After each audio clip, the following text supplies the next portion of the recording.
morning. Thursday, December 19th, 2024. I'm Larissa. This is my video diary. My fat girl, crazy bedhead video diary. And the time has come once again. Once again, it is time to drink from skulls.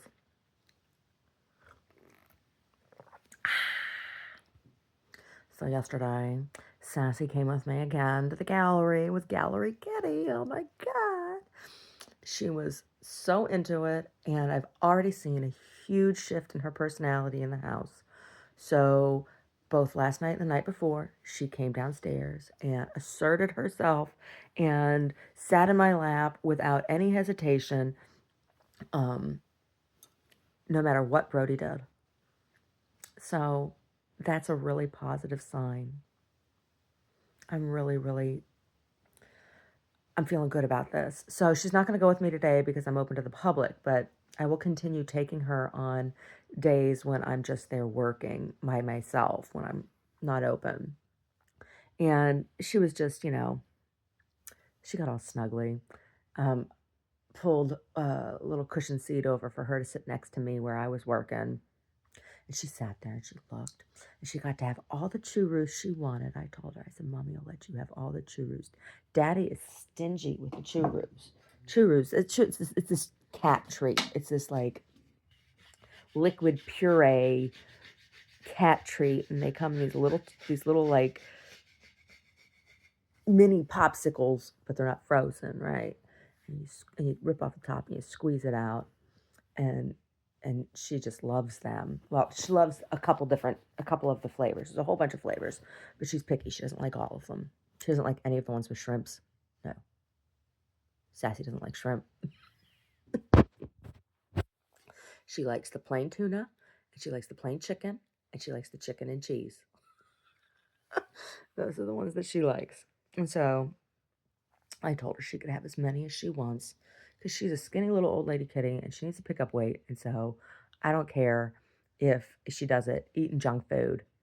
And the churro is not really junk food. It's just a treat, So, I mean, she's not like eating as many crunchies as she used to be. I don't care what it is that she's eating as long as it's cat food,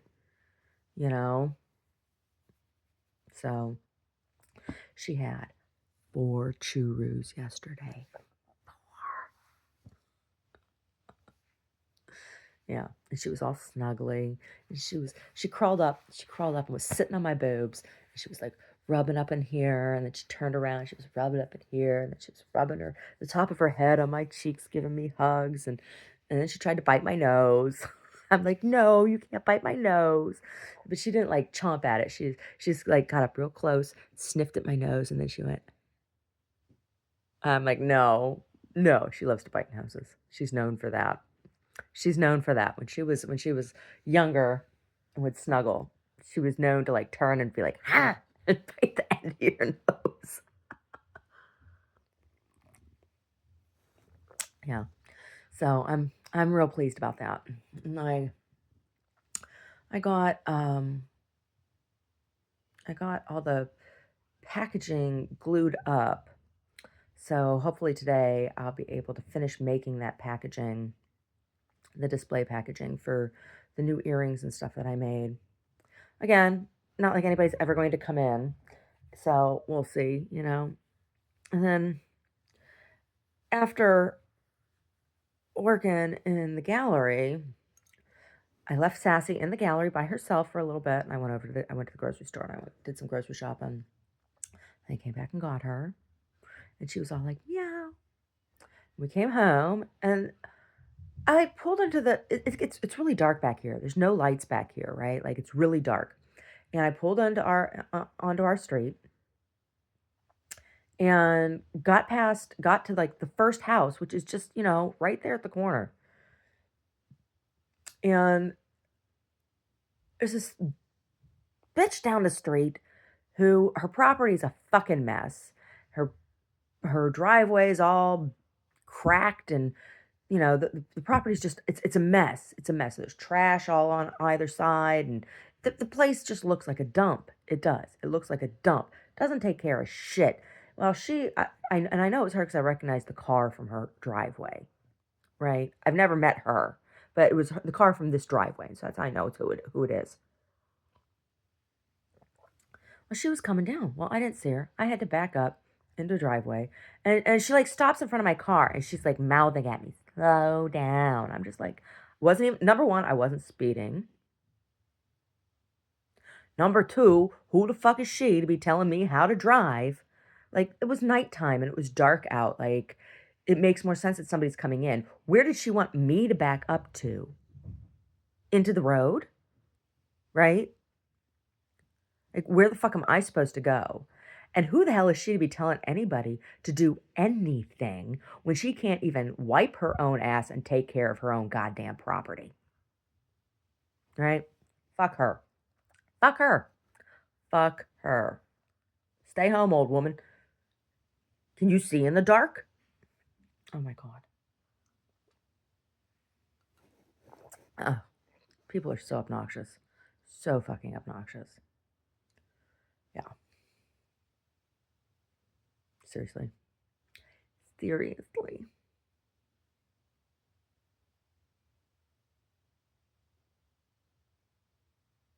Yeah. Mm.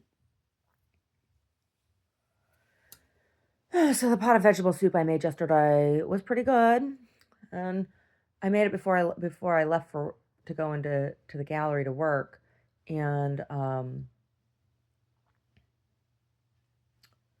yeah. So Omar had to, he had it for lunch, and then I told him, I said, after you have some for lunch, turn it off and put it in jars, put it away. So we heated it back up. We heated up a jar for dinner, and there's 2 more jars in there. I'll take 1 jar in for me to have for dinner, lunch, dinner at the gallery today, and then he can have the other jar because I'm open till 8, so I won't be home for dinner time. And then tomorrow, I'll prep stuff for dinner, whatever it's going to be tomorrow before I go to work. Oh my God. Yeah, I'll make a nice breakfast before I go today. Yeah, I'll probably make some nice buttery eggs. I like buttery scrambled eggs. They're delicious. Oh, I got some of the better frozen falafel patties. I did. I got some at the grocery store. Not the ultimate falafel, the awful falafel. That's what it should be called. Not ultimate falafel. It should be called awful falafel. Yeah. Yeah. Looking at my video on my camera at the gallery out in the front. Somebody was all sneaky. Thinks they're being all sneaky. They're leaving a newspaper of some sort in front of my place. It's like, all right. So they walk up in front and they have their back to the camera and they're standing there, and then they kind of pull up his paper and they go slap it down, and then they stand there a little bit longer and look around, and then they like slink off. I'm like, geez, just push it in my door if you want me to read it. What is this shite? What is this scheisse? Qu'est-ce que c'est? Je ne sais pas.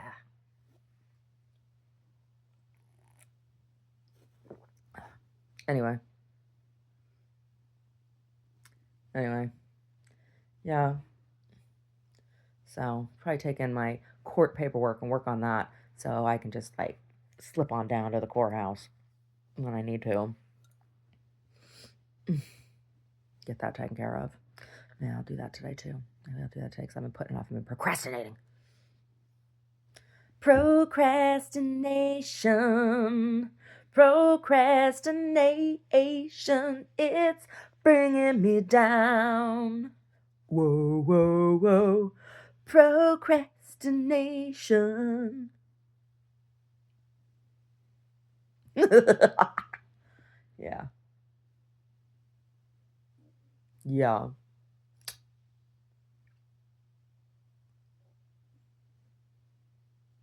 Yeah. I was singing along to some music while I was working on stuff yesterday, and Sassy was all like, yeah, mommy. She loves music. She does. She does. Whenever I used to, when people used to play music with me, right? Back in the days when they thought they could, everybody thought they had a chance to fuck me, right? That's what nobody wants to play with me because I'm not gonna fuck anybody, and that's like that's the commodity. If you can't pay hundreds of dollars to money grubbing pieces of shit, so I must just be an awful person. I'm just awful. I'm so awful. I'm such an awful diva. It's horrible to play music with me, right? Hmm. Anyway, back when guys thought they were gonna get in my pants by playing music with me, um, and that was the big game. Nobody actually wanted to play music with me. They just wanted to get in my pants. Um,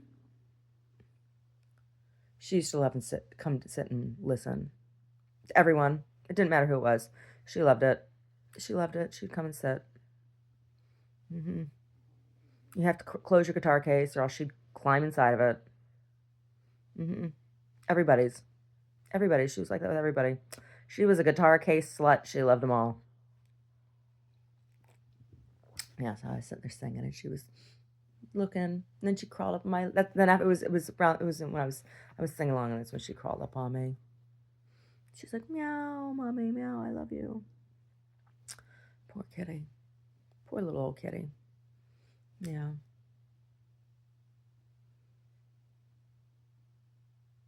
I got her Christmas tuna yesterday. I put it in her stocking. I did. I didn't wrap it. I'm not gonna wrap his stuff either. I'm just gonna put it in the stocking. I don't know. I guess I'll wrap Omar's. I don't know. It's not gonna fit in his stocking. Yeah. Anyway. Anyway.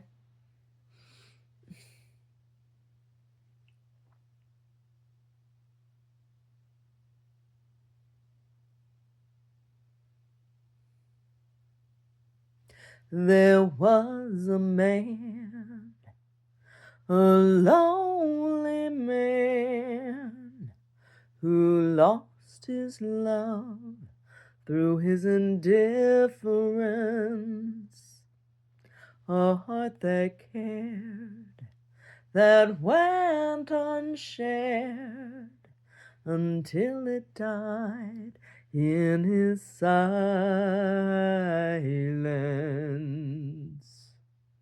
And solitaire's the only game in town, and every road that takes him down.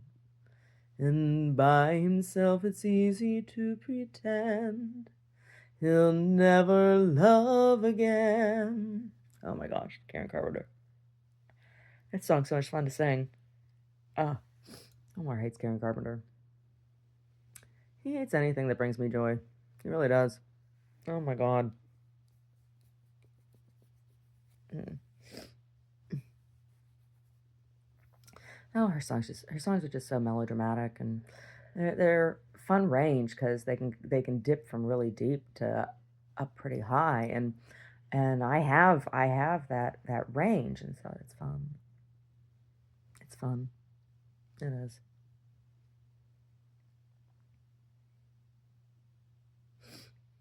Yeah. Yeah. Yeah. Anyway, like I told him the other day, like the highlight of my last 6 months is I found an eyebrow pencil, or I found it online. And I ordered it, and there's a pencil in particular that I was looking for, and it's no, I'm not gonna be able to find it. It was like it's like there was this spa that was, I can't remember if it was in Piedmont or if it was or no, not Piedmont, Berkeley. It was in Berkeley or if it was in Oakland. It was like in the neighborhood where we lived. That was on right on the border there, um, Alcatraz and stuff. So I can't. It was this tiny. It was this tiny little Japanese spa, and they didn't do like full services, but they did massage and they did facials, and then they sold like two makeup products. There was like a lip tint, lip balm, and they had this eyebrow pencil. And I didn't buy it, and I should have bought like four of them. I didn't buy them because they were like $50.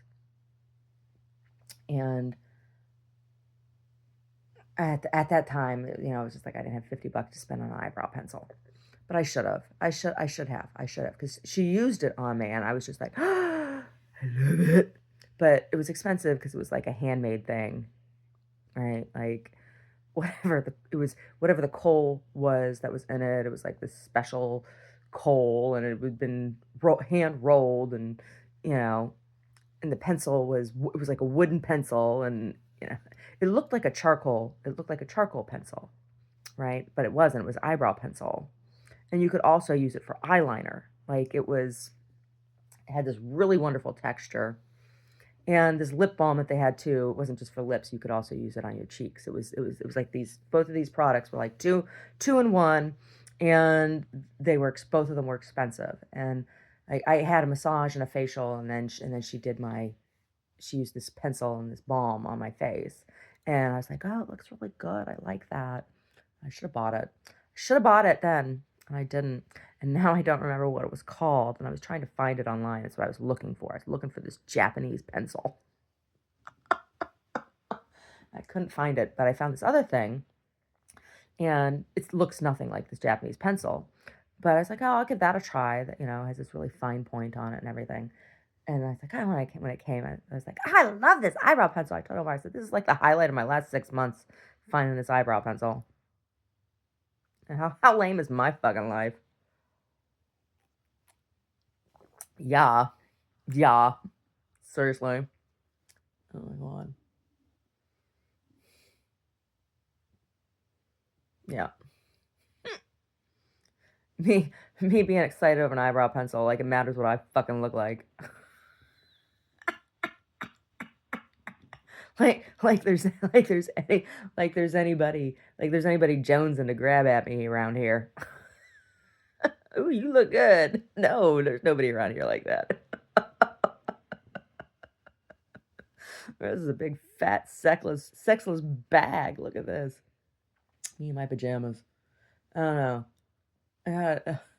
There's all these clips coming up in our home YouTube right now of Divine, John Waters films. Oh my god. Female Trouble. Mm. Oh my god. Oh my god. And Pink Flamingos. Filthiest people alive. Oh my god. The story, Divine story, Glenn, I can't remember his last name right now. That was like such a tragic, that was his life. He was a really good actor. He was a fantastic performer. And he was not a transgender person, right? He was a drag queen, but he was not a transgender person. He did female impersonation, and he dressed but that was not he. Well, I watched this interview with him when he was talking about it, and he couldn't get roles as a man, and because there weren't roles for large effeminate men, right? Like, and I don't understand that when I wrote my novels, I tried to be very sensitive to representation of real life people. Now, the people that are in these novels, they're not based on anyone in particular. It's not like this is true life story, but they're definitely informed by people who I have known in my life, right? And it's true when you look at like classic Hollywood films, when you see um it's hyper it's a hyper masculine kind of patriarchal heterosexual, you know, narrative in everything, right? Which sure, that exists, but like in day-to-day life, there's people that are on spectrum that you interact with. And so when you're writing something to like exclude having, any kind of character like that is not true representation of humanity. Um, and then in Hollywood and in film and stuff, when you see, then there's gay film, then it's like, or you see films like The Birdcage, right? Which, sure, those stereotypes exist, those types of personalities exist. I've known people like that too, but like that's not representative either, right? That's also an extreme. And it's a segregation. It's a segregation of community. And I feel like I believe that this has contributed to the us and them mentality, right? This is a way that Hollywood contributes and media contributes to promoting and propagating us and them mentality among the populace, right? And that makes people, when you're divided, easy to conquer and easy to manipulate. Oh, hiccups. So watching this interview with him, and he was saying that he really all he ever wanted to be was an actor, and he wanted to play male roles, but that um, there were never any male roles for him. So when I wrote my novels, I tried to take into consideration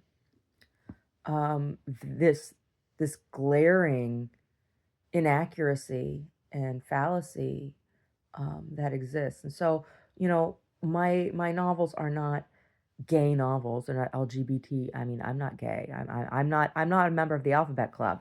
But I can acknowledge that there are lots of different kinds of people in the world, right? Um, and my personal experience in life has been interacting with all different kinds of people. Um, so I try to represent that in my books. Um, the one novel in particular, Luck of the Draw, um, is that is kind of like a subtle character in the novel. It's a theme. So like the main female lead is is not gay. She's heterosexual, but the male lead is gay. And he's in a relationship, and their relationship is very much a character itself. Um, and I really tried to illustrate that relationship issues are relationship issues, that they're not, dynamics between two people with a romantic connection. It doesn't really matter what your genitalia is. Like there are, same kinds of arguments, same kinds of of of situation, you know, dynamic. I tried really hard.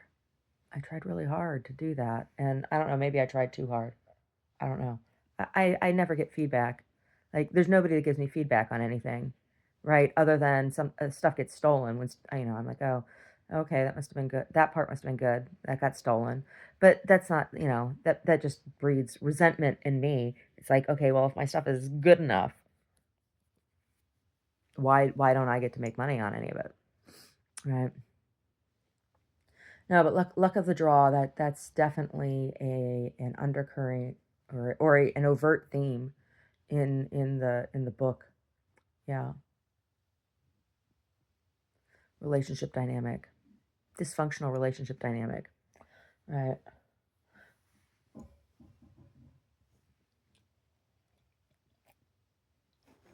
Yeah. So that interview that I saw with Divine, and it wasn't a mainstream interview. It was a video. It was a video, and he was dressed. He presented male in the interview as himself, and he's like, no, you're not interviewing my alter ego. Divine was his alter ego. It wasn't Divine. Glenn was not Divine, and Divine was not Glenn. Right? They were separate. Um, and there's this one clip from, I can't remember which film it's from. I think it might be from Female Trouble, where um, Glenn plays, he's Divine, and then he plays this male character, and it's just like a little cameo kind of thing. But it was really interesting because, like, you see him without the wigs, without the makeup, with, wearing a wife beater tank top and just being really, stereotypically macho. And he was a very, very special performer, special artist. And I appreciate his work, and I feel for him. I feel for him. I feel for him. Right? I feel for him. May he rest in peace. May he rest in peace. Anyway. Anyway.